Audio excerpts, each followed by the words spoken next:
Great. Thanks so much, Ryan. And thanks everybody for joining. I hope you've had a great day of sessions with the Hunger Free Communities Virtual Summit. Thanks for hanging in there at the end of the day. I'm here to talk about leveling up your senior nutrition game and giving an overview about federal policies that impact the issues of senior hunger and social isolation. My name is Josh Proudus. I'm proud to serve as the Chief Advocacy and Policy Officer at Meals on Wheels America, and so glad to have you join us. What I'd like to do is talk a little bit about the issue of senior hunger, put it in perspective, to share about the complementary federal programs that address the issue, not only programs that are authorized as part of the Farm Bill, but also through the Older Americans Act, and share some details about that. I will go into some detail about what Meals on Wheels programs do to serve seniors and to differentiate those programs with other nutrition programs like SNAP. And then share about priorities right now in the Older Americans Act process. The Older Americans Act is currently up for reauthorization, actually overdue for reauthorization, and about a critical need for increased funding for the programs. So next slide, please. So to begin with, and Ryan, if you could go to the next slide, wanted to ground us just in centering the perspectives of seniors. And on the slide here are a couple of stories about seniors that are served by the Meals on Wheels program. I'm not going to read those, but I did want to share a story that recently came to our attention. It was a blog we featured on our website. Is the experience about Joel Roy. Joel was a dedicated high school teacher for most of his work life. A self-described late bloomer from a family with a strong work ethic, he fell in love with the profession. His first position after college was at Western Vermont School in Farmington, where he entrenched himself in all aspects of the school community. Joel kept the score of basketball and football games, helped kids sell tickets, and was an official at track and field events, including javelin, shot put, and discus competitions. I really got involved. I loved it, Joel says. Then his father, a career entrepreneur in Aroostook County, Maine, decided to retire, and Joel moved back home to take care of the family's pizza shop. That lasted for about 1.5 years before teaching, his true calling, beckoned him back into the field. Joel moved to Connecticut, where he taught for 19 years. Only months before his 20th year, his health challenges forced him to retire at 60. Joel suffers from osteoarthritis down his spine, in addition to countless other ailments. Joel says Meals on Wheels is one of the main reasons he can maintain his weight, helping to keep him walking and staying at home. Joel shared, "I'm only 65. I still have a lot of life to go. Meals on Wheels made it easier for me to eat healthier. It's perfect. The portion size is perfect, and I like the variety." There's optimism in his strained voice, thanks mainly to his improved health, despite Joel's situation putting him on the wrong side of an unsettling statistic. 1 in 2 seniors living alone lacks income for basic needs. Joel receives $30,000 a year in pension, which is not nearly enough to cover the cost of food, housing, and medicine. Yet the amount makes him ineligible for Section 8 housing or Maine Care, which provides health care coverage for Maine's children and adults who are elderly, disabled, or with low incomes. As a result, Joel has to pay for his health care. When Joel initially inquired about Meals on Wheels, he wasn't sure if he qualified. The good news is that he was approved. The bad news was that he had to go on a wait list, where he waited for 2 years. While on the wait list, his health began to deteriorate. The good news in Joel's story is that he has come off of the wait list, and Meals on Wheels has made a tremendous difference, not only in his nutrition, but in his health and his ability to live at home in dignity. And that's exactly what Meals on Wheels programs are designed to do. So I want to just center the experience of seniors like Joel. Meals on Wheels programs serve more than 2 million seniors every year. And unfortunately, as we'll learn together, they could serve much more except for a shortage in funding. So if we could go to the next slide, please.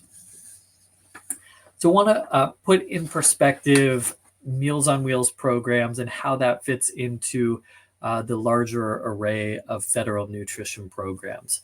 So during the conference today, you've probably heard a lot of discussion about SNAP, rightfully so. SNAP is the largest anti-hunger program in the country and plays a very important role in serving the needs of food insecure seniors.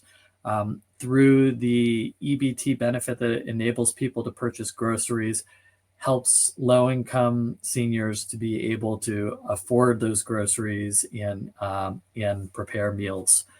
However, SNAP doesn't reach every senior in need.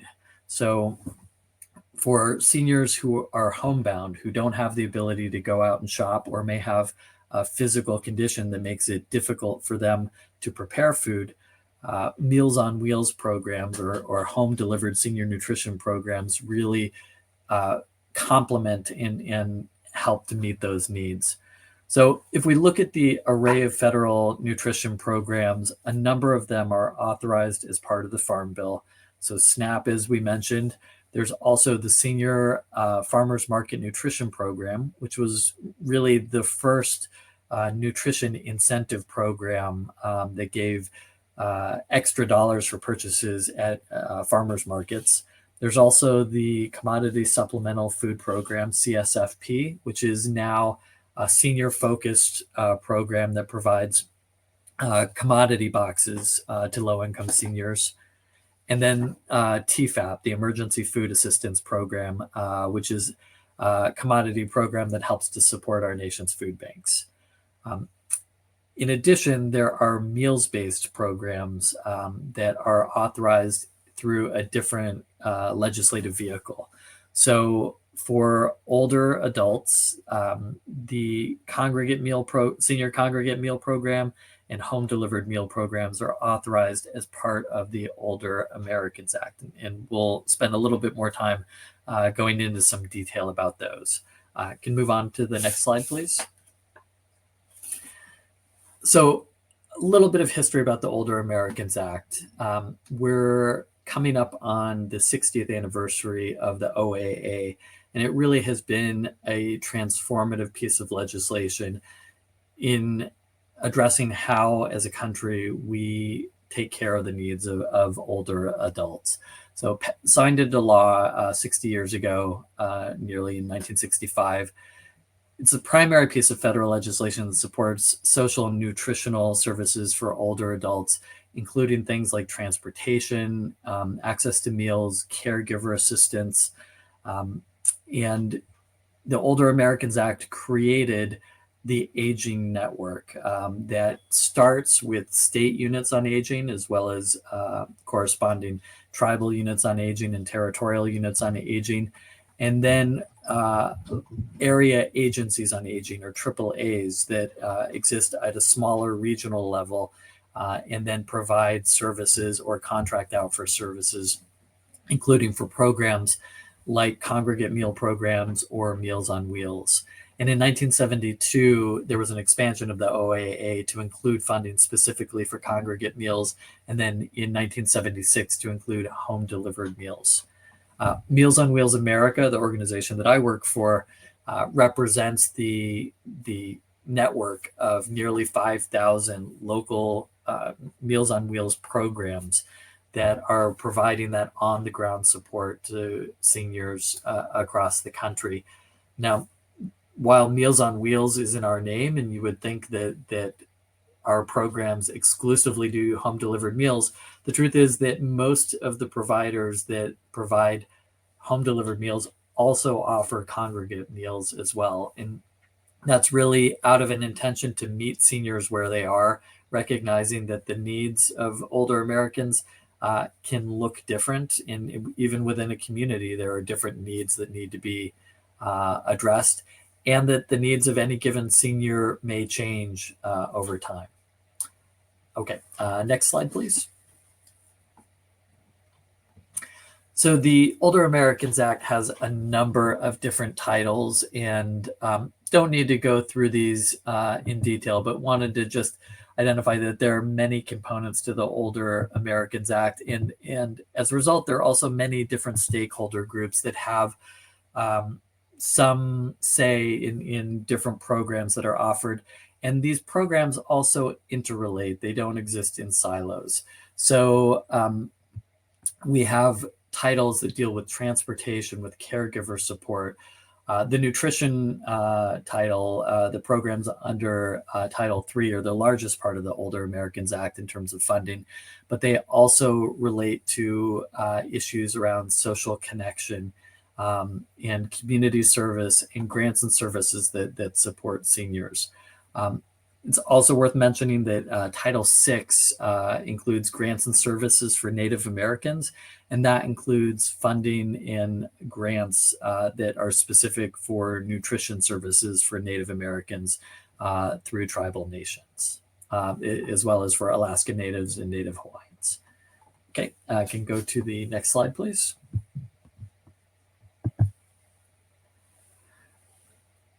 So for Meals on Wheels America, the Older Americans Act is really the central piece of legislation that we pay attention to, that specifically deals with the operations for home delivered and congregate meals. The OAA is typically up for authorization every 5 years or so. The current law expired September 30th of this past year, similar to the Farm Bill. Unlike the Farm Bill, when there is a lapse in authorization, programs really continue with OAA. So there's not as much of a pressing need to either get a short-term extension or a longer-term reauthorization. That being said, when authorizations come up, there are opportunities to make important corrections and improvements to the program. Right now, the status for the OAA is that on the Senate side, the Senate Health, Education, Labor, and Pensions Committee, or Senate Health Committee, has passed a bipartisan version of the Older Americans Act. There's been no corresponding action on the House side. And there's some possibility at this point of an OAA reauthorization happening during the lame duck session. Although there are a lot of priorities that various groups are trying to push for during the lame duck session, and there's a lot of uncertainty after the election results and the shifting dynamics to know exactly what will happen. Meals on Wheels America is advocating, along with many of our partners in the Aging Network, for the reauthorization to happen following along the lines of the bipartisan Senate bill. The Senate bill didn't make sweeping changes to the senior nutrition programs. Importantly, it did increase the authorized spending levels, and that's really important because spending for senior nutrition programs has not kept pace even closely with rising levels of need and growing costs. So increasing that authorization level is very important. For the Meals on Wheels network, there are a couple of other priorities that did not make it into the OAA Senate draft that we would like to see enacted, and that may have to wait for another reauthorization. Those include protecting and prioritizing community-based organizations that provide services and fulfill contracts for nutrition services, and also giving greater flexibility for funding between the home delivered and congregate meals. Even though many providers offer both kinds of services, the structure of the funding under the Older Americans Act has designated funding that's specific for home delivered meals, and then other funding that's specific for congregate meals. And unfortunately, when there are changes in participation rates, the funding doesn't always match that. And we have in many communities wait lists that exist because there's not enough funding on the home delivered side, while there may be adequate funding on the congregate side and not as much demand. So I'll talk some more about the funding issues when I talk about appropriations. It's also worth noting that there has been a growing interest in food as medicine, medically tailored meals, culturally appropriate meals that are foundational to the Meals on Wheels and home delivered meals model, with more opportunities and more interest in having funding for these meals through healthcare reimbursements. Can go to the next slide, and we don't need to start the video. I'll just continue talking for a bit. So with the Older Americans Act, there is the authorization for spending levels and the setting of policy for senior nutrition programs. But the actual funding has to go through the annual appropriations process. And unfortunately, we have seen a significant gap between appropriated levels and levels of need. We saw that exacerbated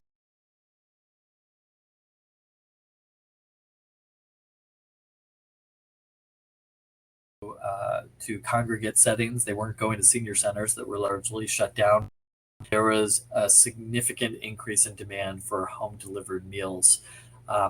There was, during the pandemic, a greater flexibility and funding boosts that enabled programs to respond to that need, to expand their home delivered offerings and meet seniors where they were.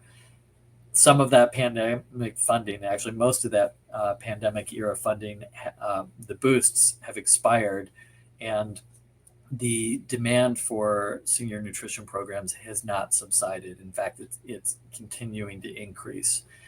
And the reason for that is because of an enormous demographic shift in this country. Right now, we have 12,000 people every single day who turn 60 years old. So we have really a sea change in our population, where for the first time in American history, we will have more older adults in the coming years than youth. And the infrastructure for services and care and supports, including for nutrition assistance for low income and food insecure older adults, has not kept pace.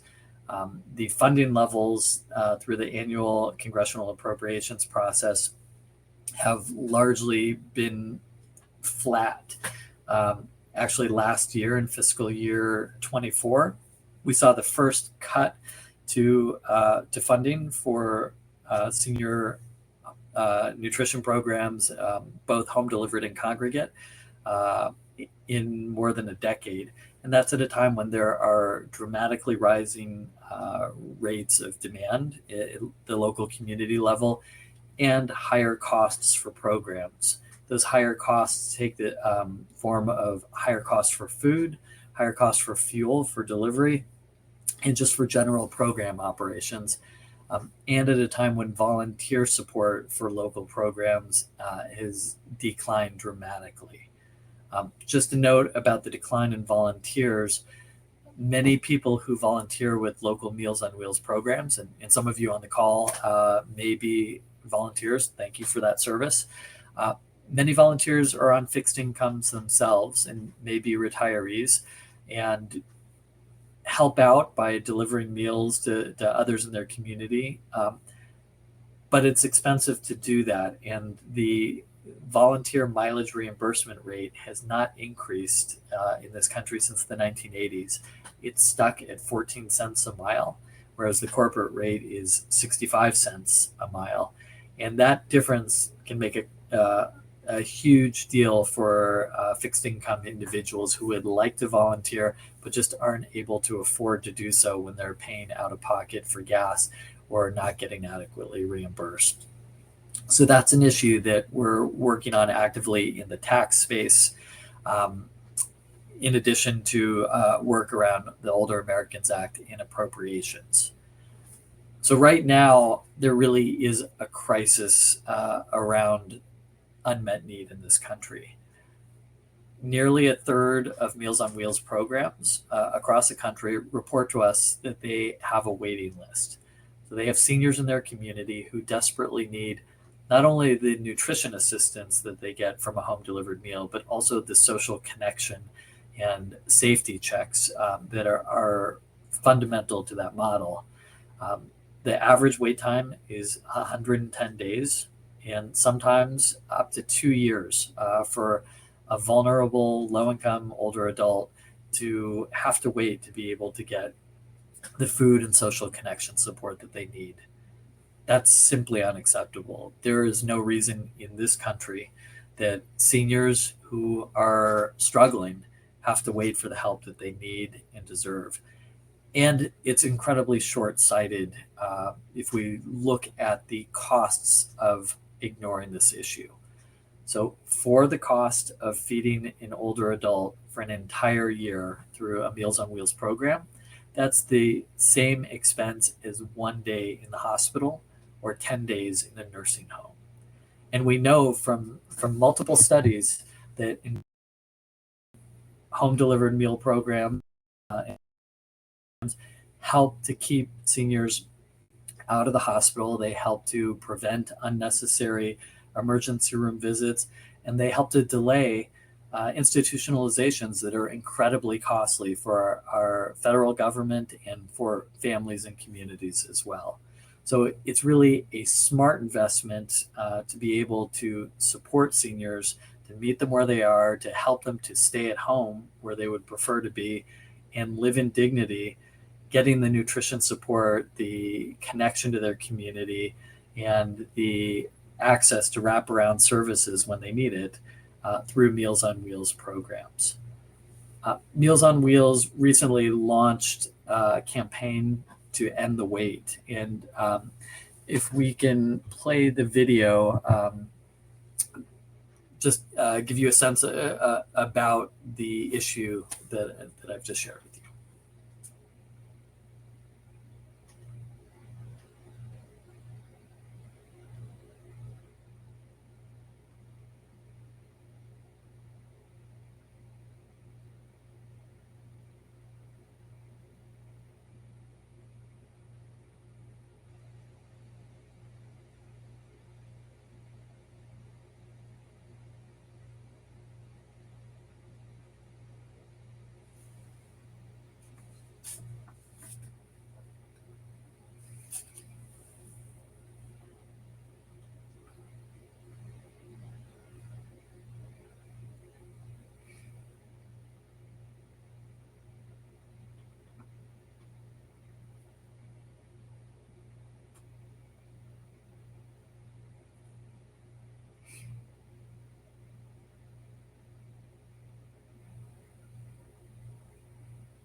Great, thank you. I'm not sure if the sound came through on that or not, but if not, I know you'll get the slide deck as a follow-up to this presentation, and would invite all of you to learn more about the End the Wait campaign on the Meals on Wheels America website. Part of what we're trying to do is call attention to the long overlooked issue of food insecurity in the older adult population. Last year, many of you raised your voices when the WIC program, the Special Supplemental Program for Women and Infant Children, was facing the prospect of a waiting list for the first time in a generation. And thankfully, Congress got its act together and came up with the funding necessary to head off that possibility. For older adults, wait lists are a regular part of life, unfortunately, and these wait lists are widespread, and that never should be the case. So we're really trying to sound the alarm on that and to get Congress to pay attention to the needs of older adults. Interestingly, when you look at philanthropic giving in this country, less than 1% of all philanthropic giving is directed toward issues and causes focused on older adults. And I think that's reflective also of the attention for issues like food insecurity for older adults that don't get the same kind of attention as for other populations. Meals on Wheels America is leading the charge right now, together with our partners at NANASP and others in the aging community, to call for $200 million in emergency supplemental funding to address the gap, to close this shortfall in funding, so that no senior has to wait for the food, the nutrition support they need, and also the social connections that they need. $200 million won't go all the way toward serving every senior in need, but it would be a meaningful step forward to closing that gap, so that we can make sure that we're treating our elders with dignity and helping them just live the lives that they want to be living at home. Want to make sure and leave some time for Q&A, and I don't see any questions right now, but maybe I'll pause for a second and give folks a chance to see if there are any questions. And if you have any reflections from your community about issues of older Americans that are struggling with food insecurity that you want to share in the chat too, would welcome that as well. So let me pause here for just a second.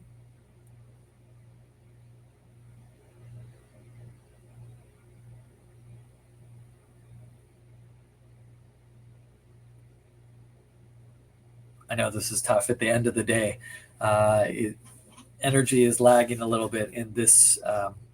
We have to just acknowledge it's been a rough couple of weeks, thinking about political uncertainties and what that will mean for vulnerable communities around the country. Talking about vulnerable communities, let me just mention something about the Older Americans Act that was included in regulations to update the OAA for the first time in several decades. And that was language that was included by the Administration for Community Living at the Department of Health and Human Services, that identified populations of greatest social and economic need that should be emphasized for supports and services. And those populations include people in rural communities, communities of color, and LGBTQ individuals. And there has been a politicization of that effort to identify populations of greatest social need. And unfortunately, I think this is something that we're going to see play out in the Older Americans Act reauthorization process if a reauthorization doesn't happen during the lame duck session. We see a risk of some of those expansions of identifying populations that need greater support and have greater needs being stripped away through the next OAA reauthorization process. So that's something that we're paying attention to. We're concerned about it. And we also know that the needs in our communities are great, that there are populations that have faced deep inequities and that have profound needs that are going unaddressed. So that is part of our effort to end the wait as well, is to make sure that we're ending the wait for all seniors who need help. And that's inclusive of populations of seniors that have long been overlooked. All right, Ryan, let me just check in with you and see if there was anything chat or questions that we had. Josh, doesn't look like it. I think you can have any closing statements. Okay. Well, I want to thank all of you for joining with the Alliance to End Hunger for the Hunger Free Communities Summit. The Alliance does such important work, bringing a variety of stakeholders together around common purpose, and including the needs and challenges for older adults is really something that's so important, and we appreciate the opportunity to highlight these issues. And Meals on Wheels America invites your partnership. We can't do this work alone. Our network of local providers are really straining to respond to the crises of unmet need around hunger and social isolation in their communities. So invite you to join us in taking the pledge to end the wait. So if you go to our website, you can take the pledge and invite your members of Congress to do so as well. We love having the opportunity to have members of Congress come visit their local Meals on Wheels provider and do a meal delivery and see firsthand the power of a knock, to see a senior's face light up when that volunteer shows up with a tasty, nutritious meal, but also that human contact that may be the only human contact that that older adult gets over the course of a week. There's much more work that we have to do right by our seniors. Our elders have so much wisdom. They've contributed so much to our country, and they deserve so much better than to be struggling to put food on the table and to have those glimmers of social connection. We know what works. We have the resources. We have programs that work effectively. We don't have the full investment that's necessary so that Meals on Wheels programs and senior congregate feeding programs reach all in need. So my contact information and my colleague Julia Martinez Harrington is also on the opening slides. We'd welcome to hear from you if you're interested in engaging your members of Congress or are interested in trying to connect to a local Meals on Wheels program in your community. Please reach out to us. We would welcome your partnership. So thank you so much. We have our work cut out for us with a new administration and new Congress. There's a lot of education that we're going to have to do and a lot of rolling up of sleeves to do the hard work to make sure that our country's nutrition programs are serving all who need help. And hopefully we have fewer people who need that help, but we have a long way to go. So thank you so much. Josh, if you do have a couple minutes, Karen Ahrens has a question. Sure. Both congregate dining and home delivered meals are so important for social interactions. Can you please say a little more about delivered meals and social interaction? Yeah, so that's a great question, Karen. And we often talk about senior nutrition programs, but the truth is that there's so much more than nutrition programs, and that's always been part of the design and part of the genius of these programs created through the Older Americans Act. And actually, Meals on Wheels programs predate the Older Americans Act. We have community examples, both in this country and in some other countries too, going back to the World War II era. And foundational to this model, it's not only the meal, but it is that human contact. The Meals on Wheels program centers on having a volunteer or a community agency worker who gets to know the senior that they're serving. They are bringing the meal into the home.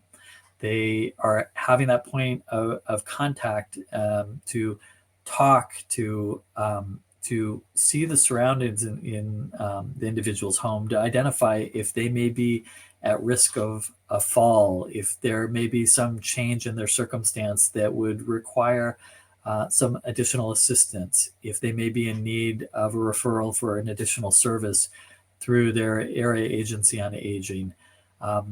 And also just having that friendly face on a regular basis means so much. Particularly for seniors who are isolated. You think about in rural communities, for a homebound senior who may not be able to get out, can't get to the grocery store, doesn't have the regular opportunities to engage with others. That volunteer who shows up at the door each week or sometimes multiple times a week is really a lifeline. And we've heard from so many of our programs where a volunteer showed up to deliver a meal only to find out that the senior had fallen and had been on the floor, sometimes for hours, sometimes for days. And were it not for that volunteer coming and then being able to respond and get assistance, it could be a life or death situation. Similarly, for senior congregate programs, these are opportunities, whether it's in a senior center or in a specific congregate dining setting, where older adults get to come together to spend time with one another, to enjoy nutritious meals together that are really designed to meet their specific nutritional needs. And that's a core part of the OAA nutrition program. There are nutritional guidelines that are designed specifically around the needs of older adults. And programs also work very hard to address medical needs. So some programs are able to provide cardiac diets or renal diets or other specialized medical diets that are responsive to the health and medical needs of the clients that they serve. It is important to note that a little over a year ago, the Surgeon General declared social isolation and loneliness as an epidemic in this country. And that wasn't unique for older adults, but it's particularly acute for older adults. So that's all the more reason why investments in programs that provide the social connectedness are so important, because there are profound health consequences when people struggle with being isolated and alone. Not to mention the risk of falls or the risk of having a serious medical situation that is unaddressed because there's nobody there to provide help. So these points of social connection have health savings, they have profound health impacts, but also they're just points of humanity that are so important. And you think about the act of breaking bread together, the act of sharing food together, and the act of interacting with another human being face to face. That's really the best of who we are as a country. And it's an unfortunate state right now that we have too many people who are lacking for those basic needs of social contact and food. So thank you. Thank you, Karen. And looks like you are a meal delivery volunteer, so you know how much it means. And I'll say personally, I was so excited to join the team at Meals on Wheels America earlier this year because of the experience of my grandmother, who was blind for all of her adult life and received assistance through Meals on Wheels. And the volunteer drivers were like parts of the family. And I'd hear stories about them all of the time. She would make them holiday presents, and she looked forward to seeing them. Really, even more than the food, it was those points of connection. And we're so fortunate in this country that we have programs that work effectively, that can honor and respect and treat our seniors with dignity. We just need the political will to invest in them so they reach all in need.